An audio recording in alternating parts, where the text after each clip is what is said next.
Hi there. Welcome to the next video lesson. This lesson we will learn 25 strong verbs. How are they going to help us in our writing and speaking tests? The first thing that we have to pay attention to is these are the verbs which we might know, but we don't practically use them in our writing or speaking activities. Or sometimes we may use some of them and may use a simpler verb against it. Using stronger verb will give an impression to the examiner that you have a diversified range of vocabulary available. So it will be extremely critical for us to understand these words and start using it in our writing and speaking. The first word we are looking at is abolish. Abolish would mean end, finish, or cease. The old laws were abolished by the new government. Then comes accelerate. Accelerate would mean speed or speed up. Accelerate the vehicle. Everybody uses it, but how often we use it in our writing activity is something that you can understand yourself. So it's a better verb to use in your writing. Also, just to mention guys, if you like the video, please click on the like button and click on the subscribe button so that you can keep getting similar videos as and when we produce it. Next, we are looking at these two words. The first verb is achieve. Achieve would mean obtain or go in for. Achievement. We understand an achievement. Passing out your master's, passing out your college, or getting the first place. Okay. Next is align. Align would mean line up or creating a range. Line up all your resources or align all your resources. Next is anticipate. It means expect, foresee, or predict. Anticipate. I could anticipate that this is coming, or the government could anticipate a good monsoon, or the government could anticipate a good harvest this year. The next word here is boost.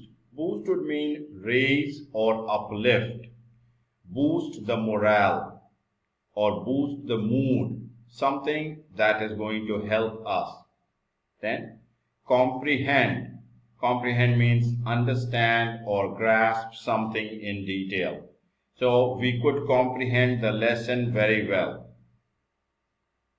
Next we look at confront. Confront would mean challenge or oppose or resist.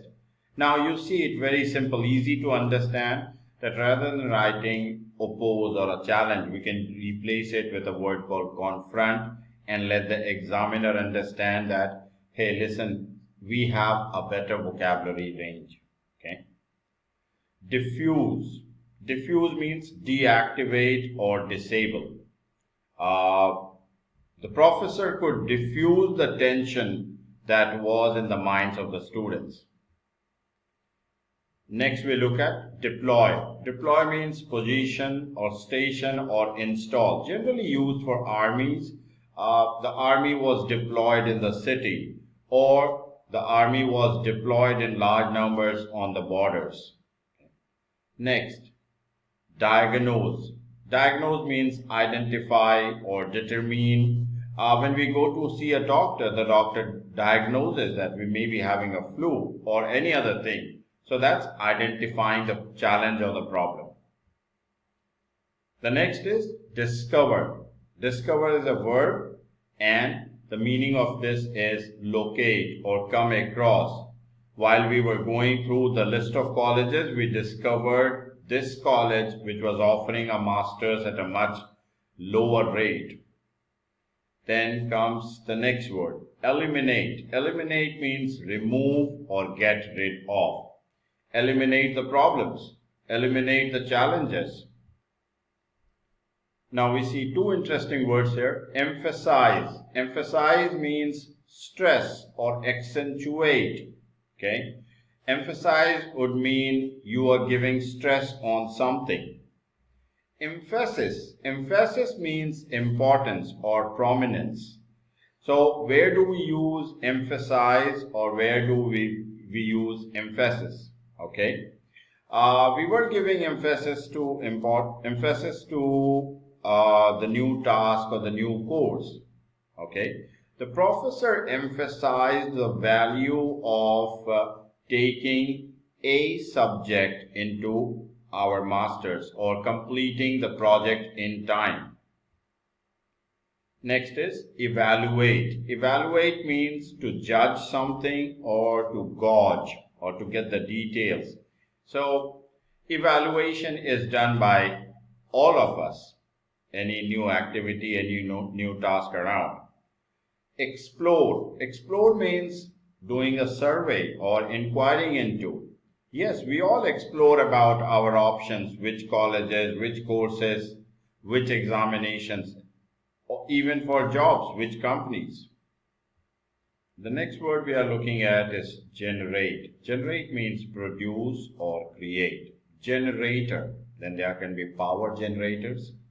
There can be other generators which produce something or create a new product. Next is illuminate. Illuminate means to light up or decorate. The whole area was illuminated. On the occasion of the National Day, the entire city was illuminated.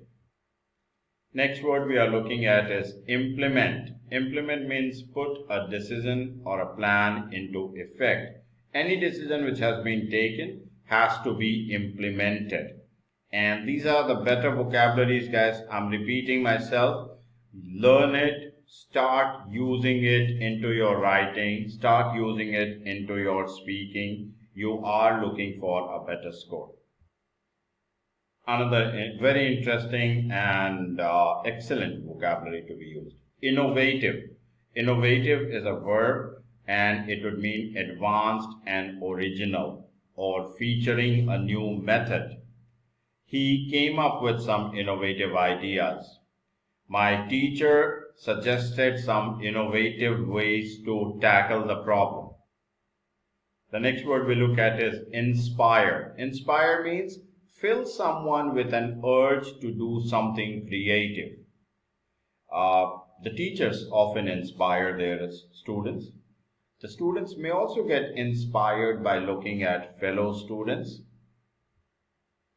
Next verb that we are looking at here is leverage. Leverage means use something to maximum advantage. The company did leverage its resources for getting back the best benefits or to produce at its maximum capacity. Next is mobilize. Mobilize means prepare and organize. It can be used in a very positive and a negative term as well. So positive terms, we must mobilize all our resources to ensure best possible results. Then the political party mobilized a crowd outside the parliament, or the political party mobilized a crowd that went berserk. So there can be both positive and negative impact of the same word. Generally, I suggest use it in a positive manner. So here is the last verb in this chapter. This is persuade. Persuade means convince or talk someone into. My father persuaded me to complete my studies before looking at any job assignments. So persuade, again a very positive verb which helps us do better. So guys, this is what this chapter is about. Strong verbs which we may already know, which we may not know, but once we learn it, we will try to use it into our writing, whether it's essay writing, letter writing, or any other kind of writing activity. And these will be helpful in TOEFL test, IELTS test, or any other English language test that we are taking. Thank you so much for your participation. See you in the next lesson.